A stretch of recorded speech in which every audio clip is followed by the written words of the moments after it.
the mind is very powerful. It could be your biggest asset or your biggest detriment. North Melbourne star Majak Daw almost died when he plummeted from the Balti Bridge.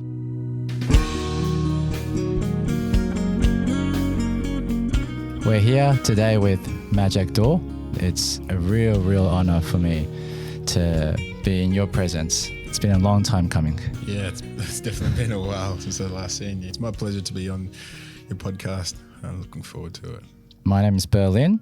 As I said, this is Majak Daw, and last time we met, I think, was back in 2015 at this kind of promotional Rolex event. Yeah, no, I remember that. I think it was run by LK Boutique at Crown, right? Oh, yeah. You're very sharp. No, I remember that quite clear.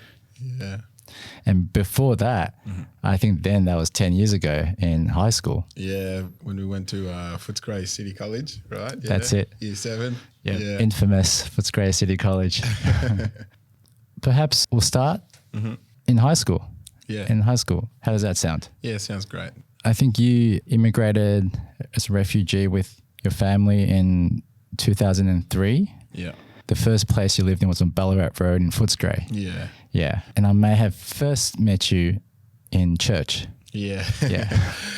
What was the name of the church again? I can't remember. It was Our Lady's Perpetual Help. It was in Maidstone, a Catholic church. Yeah, no, I definitely do remember that. Yeah, came here in 2003. I think prior to coming to Footscray City College, just moved to Maidstone on Ballarat Road, which wasn't too far from the school, and we were sort of in the same class and shared some classes, the ESL class in particular. Was I in ESL with you? Oh, you were born here, weren't you? Yeah, but I think they might have still put me there because I was that bad. No, I do remember you. Was it Adnan Rafiq? Oh, yes. ESL, for those that don't know, English is a second language. Yeah. Adnan Rafiq, yeah. Yeah, Adnan Rafiq. A friend of ours. Amir, a few of those guys that I remember. But yeah, like it was really the first, I guess, my way of settling in to Australia. Came to that school. It was quite a big school. I remember, we were pretty close and used to see your family at church on Sundays. You were very faithful, very devoted. Yeah, I don't know if you chose to or your parents kind of encouraged you. I mean, grew up as a Catholic. I was an altar boy from when we lived in Egypt, but I think it was something that I always wanted to do because my older brothers were altar boys as well. I guess not too many people at the school knew I'd help the priest with the mass on Sundays, but it was a really good church. I can't remember. Father Brian Cosgrove. Yeah, that's right. Yeah. They did a lot for my family in terms of settling into the area. And I think on long weekends when people would have public holidays, they'd invite us to their family's barbecue and, getting a first taste of what people here get up to, having a taste of their culture. Back then, when you went to church with your brothers and sisters and your parents, I remember being in awe with how tight all of you guys were. And I was altar boying with you, and you have an older brother, Peter. Yeah. He was massive. Yeah. And then there was Augustino. Yeah. How many of all you altar boyed? Altar served, let's say. Me, it was Peter by that stage. I think he was 17, so he was a bit older, but it was me, Augustino, and then younger brother Anthony and Teresa would sort of come to altar service practice during the week whenever it was on. But yeah, quite a big family. To be honest, during that time, we were like year 7, year 8, going to church, and I wasn't too open or proud to let my friends know at school that I was going to church and altar serving. Yeah. You? Yeah, no, very, very the same. I mean, it's one of those things. Religious is not something people speak proudly of. Growing up in Sudan and growing up in Egypt, it was just the norm. And I think even around in other countries, people go to church and it's a thing people talk about openly, their faith. But for some reason, yeah, I felt the same. I didn't because it wasn't cool. No, it was not cool. It wasn't. I don't know. Guys were talking about other things, kids around that age, video games, PlayStation, and it was really never a thing that was mentioned. Yeah. In your story, many parts of it quite public, and you're under the spotlight, especially when you were playing footy in AFL. Personally, that part of coming from a spiritual kind of background, do people know about that? Yeah, Yes and no. Depends really who I would speak to. But just in passing in conversations, I have mentioned it to some of my teammates over the years that I grew up as a Catholic. You know, used to go to church every Sunday. We had a few religious players. Is it okay to if I mention one of the players? Yeah, Andrew Swallow. So okay. He's a renowned person who speaks about their faith openly and waited till marriage. The thing with Andrew Swallow, he was a captain of the footy club. He really led by example. Yeah, he was someone I really looked up to, and when I was playing with him at North Melbourne. So. When you're famous and people look up to you, there's a lot of temptations. Yeah, absolutely. There are a lot of temptations, and I think one of those things with having your faith, and especially in an environment like football, you could step aside from your values pretty easily. Most football players move away from their families, and there are a lot of influences. And like we spoke earlier about it being popular, people could stray and get caught up in doing things that might seem cool, but it is definitely a challenge because there are I think 45 players on the list, so there's different types of personalities and different types of characters. 45 players like in one team. In one team, yeah. And varying ages as well. I mean, when you first come in, you're 18, and there are guys towards the end of their careers and guys in the middle, so they know more of who they are, what they stand for. Yeah, they know who they are. So as a young player coming into an environment like, it's important to keep a level head and stay grounded. It can be a challenge, but I think most football clubs have really good culture, but also at the same time they allow for, young kids to make mistakes and all that stuff. So back in year 7, year 8 in Footscray City College, I'm giving a shout out to that public school. You weren't huge by any standards at that time. No. Your older brothers were. I think there's been lots of talk about how you came to Australia and you're already massive. And I was so amazed by the kind of transformation. Yeah. I mean, on that topic, I mean, it's been something that's been frustrating over the years. I mean, when I was growing up, good genetics, thanks to mum and dad. But yeah, I remember in year 7 and 8, it wasn't up until year 9 that I had a growth spurt. But yeah, I was quite skinny at the time, and I was bigger than you. Yeah, I remember. When we were like 12, 13. Yeah, and I was really skinny. So when I tell people that, they find it hard to believe. But they say the ones that start late, they're the ones that bloom in. Yeah, make it. But I mean, came into year 9 and year 10. I going through puberty and stuff. And that's when you moved schools. Yeah, that's when I moved schools, yeah. Went to Catholic Regional College in North Keilor. I was actually sad when you just left one day. Oh, I had no choice. Mum and Dad, they got a bigger house just in, because we were really good friends and, it was sad that have to move and make new friends and I'm not too sure if you felt the same way, but when you first start year 7, it's a bit daunting, going to a new place, not knowing too many people. But I guess that is life, isn't it? Yeah. Have you shared a little bit about when you were going through high school, dealing with bullying, if that's something that we could touch upon? Yeah, during that time. Yeah, during that time. I mean, even at Footscray City College, I remember I got bullied a bit and got into a lot of fights because there weren't really that many people from refugee background. It was tough. Yeah, it was tough. But my parents were really big. They were huge in terms of just not reacting to your emotions, and I guess it's all part of growing up and trying to make better choices around that. So I remember listening to something that you shared, and you said that your father had an important influence on you in that at a very young age, he taught all of you guys ways of being a good person, values, set strong foundations for the family. Yeah, because he taught us at school. I'm not too sure if he felt pressured because we were the principal's kids, but I think he also comes from a strong family.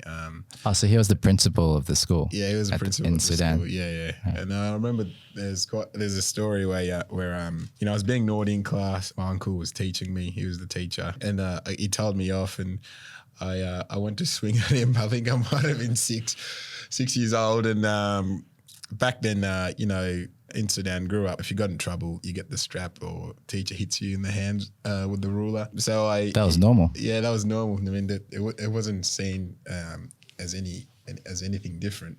So I got in trouble with him, and then got sent to the principal's office. And I'm like, oh well, my dad's a principal, so surely I'll get away with this. And I got in even more trouble. So yeah, I think from a young age, even when we had chores around the house, we were up really early. Our cousins also lived with us. Some good values were instilled at a young age, and I'd like to think hopefully I can keep instilling those values into Hendrik. So When we were in high school, I found that you were always so kind and respectful to everyone. And even when there were kids who were abusive and bullied you or I, or just people who weren't generally accepted at that time, you may have gotten angry or retaliated, but really you were so gentle, let things pass. And I was picked on a lot. yeah, Till this day, I appreciate so much that you were still by my side. And yeah, absolutely. because we tend to be drawn towards who's popular. Yeah, And at that time, it just seemed like there was something I felt like there was something against me. Yeah. Because of just being Chinese and not fitting in. Yeah, absolutely. And I think it's you tend to learn, and obviously that's one thing I guess from a young age. I really never wanted to change. I mean, you evolve as a person as you grow up. But I always want to stay true to myself and kind to people. I remember someone once told me, it doesn't cost anything to be nice to people, and I feel like it's easier to be nice and respectful than to be harsh and unkind towards others, because it takes a lot of energy, doesn't it? It gives me peace of mind. I mean, if people don't treat me like the way I want to be treated, I guess it's really a reflection of them, isn't it? You and your family made the change and you went to different school. Did that in some ways feel like a fresh start? Yeah, in a way. Also, we had other families who were living in the area, my auntie, so that was really important that we saw them on a regular basis. The school was a lot more smaller than Footscray City College. It was a big school. I think it's a production school now, isn't it? Film and production. So it was quite a big school. So it was good for someone like me, reserved and going to a boutique school. Also, given that it was a Catholic school as well. So that was a big tick for my parents. We were only there for 1 year, I think, 1 year or 2 years. And then we moved again. So yeah. So we moved again. They finally bought a house in Werribee. And then by that stage, when I was in Keilor Downs, that's when I started playing footy. So when did you first pick up a footy? we had the kids in my class would go and play markers up or kick to kick at lunchtime and stuff. And I didn't really have any friends, so I had to join in, and they invited me to come down and play. So that was fun, and they said, "Do you want to come down and play with us at our local footy club?" I mean, it took a bit of convincing for my parents, but I kept on persisting, and finally they let me go. Registered to the club, and then played my first year of footy, and it was fun. Made a lot of friends. Parents would come down to some of the games, stay back after training, all sorts of stuff, sausage sizzles, and I didn't feel any different. I think it's probably the first time in a long, long time from going to school and then experiencing some bullying. And when I played footy and went to training, they just accepted me. You felt like you belonged. Yeah, absolutely. So and then we moved out to Werribee and had to start all over again. So I went to McKillop College, which is another Catholic school. There was a football club across the road from where we lived. My parents told me one night there was a training session to go down and introduce myself. I was quite nervous. I don't think that there's ever been an African person play that footy club or even that league. I'm glad I did because, Do you believe in callings? Yes and no. I mean, do you think you were born here? I mean, in this world, and that you were destined. You were meant to play AFL footy. So it's hard sometimes. I think it's so bizarre. Because several things led you there. The friends, they invited you. You made your choices. You hesitated, talked with your parents, your friends. But do you think regardless of what choice you did, you would end up playing footy anyway? I never gave it too much thought until now. Thinking about it now, I'd have to agree because my brother Augustino, he played soccer and we played soccer all the time. I remember you loved soccer. Yeah. So You were a goalie one stage. I know.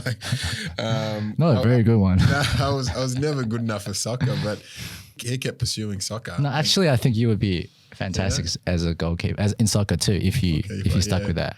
Might be too big now.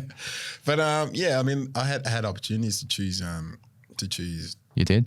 To play soccer and keep going, but I chose footy, and along the way, it's had its challenges. I mean, there are times when I was younger that I wanted to give up and not play, but I just kept persisting. So maybe it was my calling. So. Do you ever think about it for little Hendrix, your boy, who's 3 now? 3. Yeah. Yes and no. I mean, he's very energetic. So he runs around. He's your typical boy. Runs around, has so much energy. Wants to play with like a basketball or football. Wants to throw balls around the house. One thing I'm excited for is that he'll grow up in a conventional environment, unlike mine, where it was interrupted between moving houses. You know, he can go to Auskick, have the proper pathway that I didn't. If he wanted to play football or pursue basketball or whatever it is. But I think one thing that I'd like to pay forward is, how supportive my parents have been over the years, and I think that's one thing I want to do with him. So. Would you have as many kids as your parents did? Absolutely not.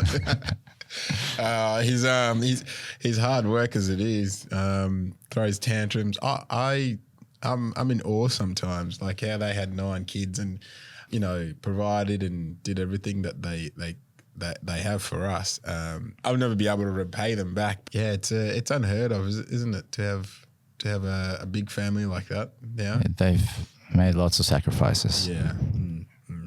Can I ask you, when you finally played your first AFL game at 22, I think, maybe. 22? Okay. So your first professional footy game ever, compared to after the near-death experience that you went through and the comeback from that. When you first played and you came back was in 2019? 2019, yeah. Yeah, so your first game back, 2019, after you nearly died, compared to when you were young, first time. Which one was sweeter? I think they both hold a special place in my heart. The comeback game, just because the amount of work that I had to put in, and really, it just reminded me how grateful. Not that I wasn't, but took things for granted when I was healthy and things were going well. At the same time, the first game that I played, my debut game, I had to work really hard, and I didn't realise how hard you have to work to play an AFL game. Because when it's taken away from you, you want what you can't have. But I think since coming back from the injuries and stuff and the mental health journey, it just made me realise how I want to protect things in my life, whether it's family, friends, opportunities, and just be grateful for things. Yeah, words can't comprehend how challenging, how difficult it was for you. You've been through so much, and I only just pointed out the two kind of obvious, memorable times. But in between, you've had knee reconstructions, other injuries and setbacks, and just to play a game is kind of like a miracle each time. Oh, I think just to stay healthy and to train all the time, despite all the challenges, I'm still grateful that I got to have the opportunity to play AFL footy. I think sometimes when I look back and I go, oh, did I try hard enough and did I give it a crack? But I think I did. Hindsight's a great thing, mate.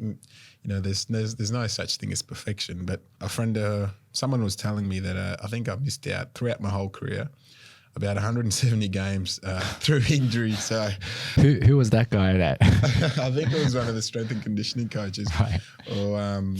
or Heath O'Loughlin, the guy I wrote the book with, the media manager. But yeah, I think it's really that shows your resilience.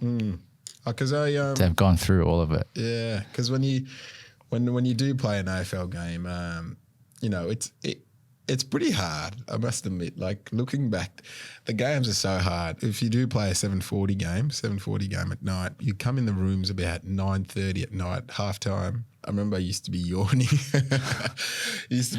But, and then won't get home till about 12 once you do recovery, team meeting, hop back in the car. Sometimes be cramping and have to pull over and stretch and then get back in the car and drive home and won't have anything, you don't feel like eating and you just feel sick. And then you head to the beach in the morning, your favorite place, and have your shirt off. I had a clock beach rehab session, but it's really fulfilling, just because I love a team environment, being part of shared experience. Yeah. So and once you get people on the same page, and you win a game of football, but there are the examples. So something that really struck out to me was during your recovery, you said that you spent a lot of time with the elderly in the hospital, and you were pretty much bedridden for months, 3 months or so, and you could barely walk. I know that this is something that has been talked about a lot and be shared a lot, so I'll leave it with you how much you want to share about it. I mean, it's like I was saying earlier, it just made me, I guess, miss just the simple things, being able to walk. I remember I started in a wheelchair in hospital, and I was in a lot of pain. And you broke your back and your pelvis. Yeah, so significant injuries. But I was just so eager to fast track things, and it made me learn to be patient and just wait for things to happen. I mean, the healing journey for the bones to unite, and also at the same time to work equally as hard in the rehab. So I was in the pool at 7 a.m. in the morning, doing water aerobics with the elderly. So I had the noodles and stuff around me. But I guess sometimes that's what it takes, breaking things down to really, really simple, achievable goals. I think I had a double spreadsheet of all the goals that I had to hit before I could, walk unassisted, on crutches, and then on one crutch, and then just walk normally, and then being allowed to drive. So there was a lot of milestones I had to tick off, but wow. I was just really determined. You must have been very proud as you ticked off that list in the spreadsheet that we just take it for granted, like, we can walk, we can do this, but you had to go back from scratch. Yeah, I think it's so usually the football club would take care of a player when they're injured or when they have surgery. The football club were not allowed to interfere, so it was just the hospital staff and the doctors. They wanted to make sure that I was safe. Football was not a priority. I'm so grateful that there are a lot of people that cared about me, and I realised that at the lowest times in my life that I had people who had genuine care, and if I gave them my word that I'm going to work really hard and to try and get back to walking or even playing football, that they were going to be there by my side supporting me. So how much did your son inspire you in making that comeback? Yeah, it was a big driving factor, just because I didn't want to let him down, because he wasn't born yet. No, he wasn't born yet. So I had a lot of time to, get my life back on track. Also physically, so I can just run around with him at a park, or just do things with him that an able parent can. So I didn't want to raise my son in a wheelchair or on a crutch. But equally, there are people out there, and that's why I'm so grateful that I made sure I work really hard, but some people aren't quite as lucky as I am. So when Hendrix grows up, so he's around the same age as when you arrived in Australia, so when he's like 11 or something, what do you think you would share with him at that stage? I'm not too sure if he'll be able to quite understand what I went through at that age, but I think there's going to come a time where he'll, I guess, find out on his own. I mean, because it's so well documented and it's all over the internet. I'll share as much as he wants me to share with him. Yeah. It's not something I'm going to shy away from. I think just because it's such a big issue in our society, mental health. There's not enough work done in this area. It would completely break my heart if I didn't support or teach Hendrix, about about what a good mental health looks like, how he should take care of his mental health, the steps that he needs to if he's struggling. I'd like to think that hopefully me and his mum are the first port of call if he's going through something. But when you say first port of call, how about with your parents when you were struggling mentally? Yeah. At that time, did you feel comfortable to share with them? Yeah, no, I didn't, and that's one of those things. Kind of regret as well. I mean, they're a wealth of knowledge. I mean, they've been through so much in their life, fleeing the war back in South Sudan and then moving to Sudan, raising 9 kids, all sorts of stuff. You know, anything that I think I've been through, I'm sure they've been through it tenfold. So I didn't feel comfortable, and it's not because I don't have a good relationship with my parents. I think it was more around the stigma around it and not knowing how they would take it. I think they were generally heartbroken that I didn't ask them for help. So if I could go back, that's probably the one thing I would do. You'd be heartbroken too, right? If your little boy didn't share. Absolutely, yeah. Before that, I wasn't a parent, so I didn't quite realize the love you have for your children, or for your child, and you know, you feel like you always want to be there to protect them, but unfortunately, that wasn't the case. So I guess the chance that I have now is to make sure Hendrix can come to me. If that's not the case, hopefully he's got people that really care that he can go to. What I think is so beautiful now is if your boy ever needed help and was to talk to you, the way you would deal with it, you would have so much compassion. Yeah. And I don't know what it was like to share with your parents that stopped you. Yeah. Say, like for myself, when I lost my father, 15, 16 years old, and going through that and seeing my mum suffer with schizophrenia, I didn't really talk to my mum. Yeah. Yeah. I felt like I already knew what she's going to say. Yeah. Okay. And she'd be like, don't talk about it.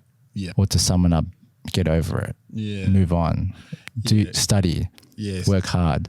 Move. Yeah. Yeah. I mean, the thing is, obviously, culturally, I think since I've gone through my experience with mental health and you know, being in hospital and seeing the physical side of it, because mental health, I mean, it's invisible there. You can't see it. It's not like an injury, but it's not treated like that. So in my culture, I mean, it was really it was never talked about really, or when I was growing up, it wasn't really mentioned at home. Well, I didn't even know about it until I was a bit older. It's one of those things, I guess we have the opportunity to sort of change the landscape a little bit around that, especially being migrants and not being born here. There is a big cultural difference between, I guess, my friends that are born here and the kids that have migrated here. Would you say things may have been a little bit different if you were educated about it? You had more support, more awareness? Yeah, absolutely. Even at school, you know, but I think it starts at home with these stuff. I really believe it starts at home, and I think you can't really blame my parents. I guess maybe that's the way they were brought up. So that's, exactly. So that's the best they knew. Where I guess Hendrix will have a different upbringing. I mean, I'll instill some of the values that my parents taught me, but also you know, there'll be an importance of mental health at home and making sure, you know, to communicate, how to communicate with his parents. It's been just over a year since you released your book. Yeah. Since then, you must be so incredibly grateful and just so taken aback by the love and support you've received. What kind of difference do you think it's made so far? I think it's really, when I was writing the book, so the opportunity came through my management, and at that time I still hadn't played. I still haven't come back and played yet. I was still in rehab. I just thought I had so much growth to do around my mental health. I just didn't feel like I was quite there yet to, you know, open up and talk about things. Speaking to, you know, some people around me, my parents, my management, they said, you know, like, your story will be able to help so many people. I think that's quite it's quite humbling because it's different, right? You know, playing footy, you can make a difference there, inspire the kids to want to play football. But this was an opportunity to be able to connect with so many people, not people just from my culture, you know, everyone. So, and different age group. So when COVID hit, we went up to the hub in Queensland. I think we were up there for about 6 months, and by then I signed the book contract, and there was a lot of downtime throughout the day. We'd come back from training or just after dinner. And Heath O'Loughlin was the media manager, and You've known him for quite a long time. yeah, known him for a while. He's been there every step of the way throughout the journey. So there was no better person to do it with, and he's previously written a few books. Yeah, it was a lot of work. I thought he was going to be the one doing everything, but we sat down a lot. Sat down like this and recorded a lot of conversations. He'd go and write some chapters, and then he'll send it to me. I'll read them and then edit it and send it back to him, and then he'll send it back to me. So it was a lot of work. It was really therapeutic just to see how far I've come. And yeah, it was one of those things. Once I'm old and I'm not around anymore, this book will still be here. It's incredibly courageous and raw and so heartfelt. I know so many people would have said this to you, but yeah, I really want to thank you for opening up and sharing your story. No, I appreciate that. Yeah, I think it's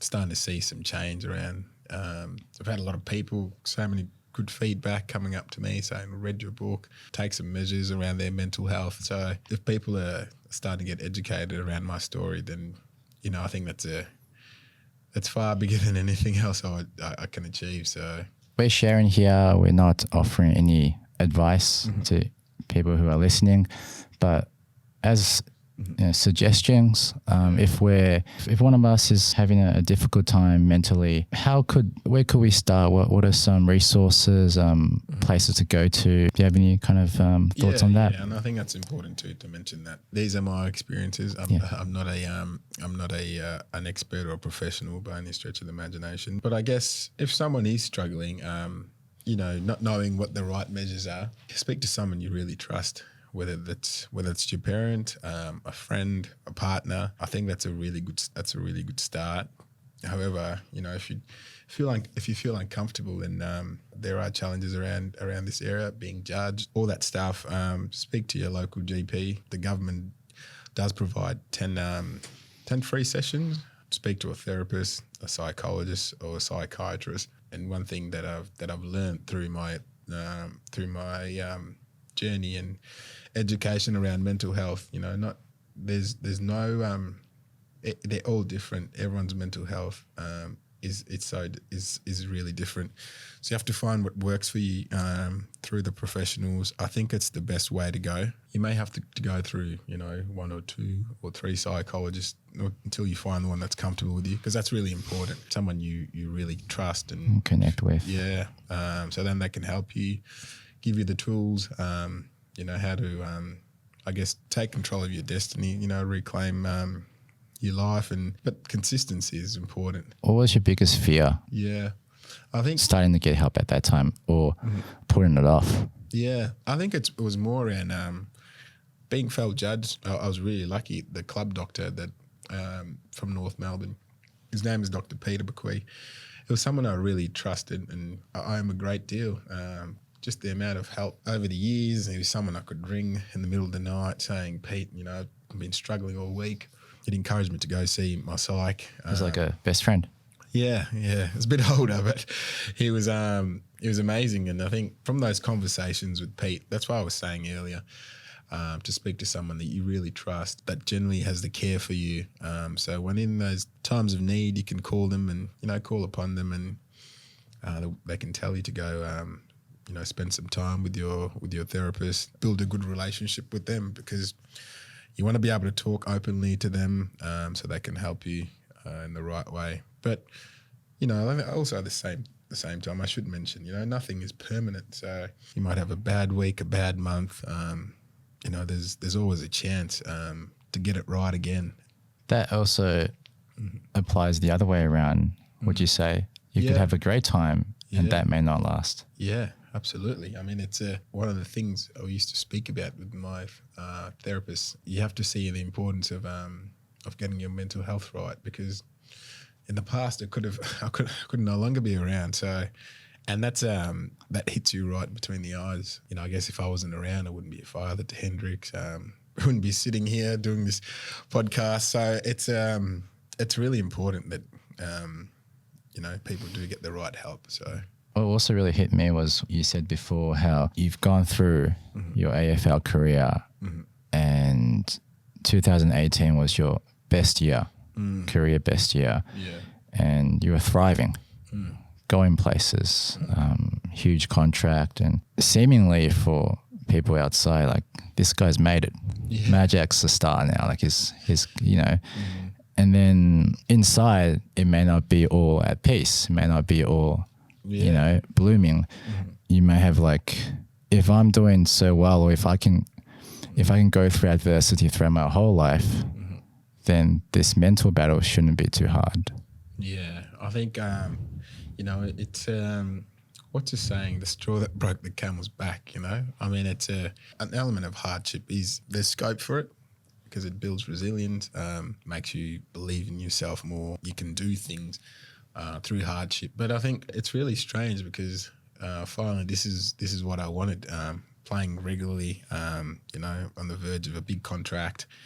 Was it almost everything you wanted? Yeah, it was everything I wanted. But at the same time, it just goes to show, when the mind is very powerful, it could be your biggest asset or your biggest detriment if you don't continually invest in looking after your mind. Conversely, when I started to heal and started to invest in my mental health, I saw how quickly I was healing, how quickly I was getting strong, hitting my parameters. And so, yeah, I mean, if you don't take care of it, it could ruin you. But if you take care of your mind, it can take you to great places. Do you believe in muscle memory?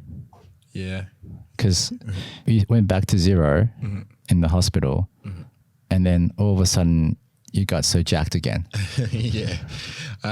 It's I guess, through the rehab period over the years and pre-seasons and, the gym sessions, I did train really hard over the years. So I was really lucky. Combined that good genetics and all the dedication. and all the dedication and a good program. It's amazing how things come back. Let's be honest. I think it's fair to say you probably have like one of the best bodies ever in the history of AFL. Yeah, aesthetically. I mean, people have mentioned that. I mean, I think and that probably got to your head when you were young. I had to really stay grounded. I remember, when I first came in, I didn't go in the national draft. I was a rookie, so. All this attention and the profile that didn't really match the career. There were other players who also... But your head coach set you straight. Yeah, he did. So that's why if I could give it a little small piece of advice to any aspiring kids who want to play AFL footy, just make sure you always stay grounded. Never forget where you come from. So in the future, you're going into your 30s. In footy terms, that's kind of old. Yeah. But in life, as a man, that's kind of like you're not even at your peak. This is like prime. So what are you looking forward to? What I'm looking forward to? I mean, I always say playing football is quite selfish. Not in the sense, but in the sense of time. It takes up so much time. You're always training, and then you're always making sure your body is recovered and it's in the right shape and to perform again at the next training session or the next game. So now, spend a bit more time with my family, spend time with Hendrix, invest more in the mental health space. Yeah, and maybe travel a little bit. How about bodybuilding? I reckon Mr. Olympia. Mr. Olympia, nah, it's grueling. I think the body needs a rest. Yeah. With your book, is there something, an extract, a page there that you like to share with people that people may not give much attention to? I've never done this, so it's Sorry to put you on the spot. No, that's all right. That's fine. I mean, I can't remember what the page number is, but I think I remember when Hendrix was born, and it's somewhere in the book there for the readers. I remember when he was born and how my perspective on life changed. It was always about me, my partner. By that time, I was still in the rehab process, and I was on the verge of just coming back to full training, and it was really demanding. He was a bad sleeper when he was a baby, so I'd get home from training and spend a bit of time with him. Give him a bath, give him a bottle. But Just a few weeks. Yeah, old. yeah, he's a few weeks old, and they'd be up, even a few months. It'd be up in the middle of the night, 4 a.m. in the morning, and Emily's had a full day of looking after him, and she'd be exhausted, and I'd go take him from his cot and bring him into bed, and I'd just stay wide awake, and he'd just sleep on my chest, and it just made me realise my parents had to do that for 9 kids. And I was just a different perspective, the genuine care that I have for him. And yeah, I remember those days, and then had to wake up at 6 and go to training. So I'm just really glad I got things right with my mental health, just so I can persevere through those long nights. Makes me very emotional. What might be your biggest regret in your life if you look back on it? Yeah, I guess I look at it in 2 ways. I regret that the hurt that I've put so many people through, my parents, siblings, because maybe I was maybe a little bit arrogant, or just thought I was invincible, that that things would be all right. But unfortunately, I wish I was a lot stronger with my decision and got the right help that I needed. Yeah, I think it's one of those things I will never be able to take back, but just seeing how much it broke a lot of people's hearts. That's incredibly honest, and you are here in this world, and you're inspiring so many. And Thank you. I'm sure everyone, if they have been hurt, they would just be so blessed that you are here still. Yeah. Thanks. And lastly, what are you most proud about in your life? I'm really proud to be Hendrix's dad. Yeah. Hopefully the listeners don't take this the wrong way, but when he's a bit older, starts going to primary school, and he starts talking about, Dad played footy, blah blah blah. In a way that he's proud of me. So I'm really proud that hopefully I can keep setting the right pathway for him, and I could be someone that he's proud of. So thank you so much, Majak. Is there anything last things that you wanted to share and say that hasn't been expressed in past podcasts or interviews? Yeah, I think we've covered a range of topics, but I think just to reiterate the point, if you are struggling with mental health, there are a lot of services out there, anonymously. All this stuff is confidential. Reach out to someone and get the help you need. Also be optimistic.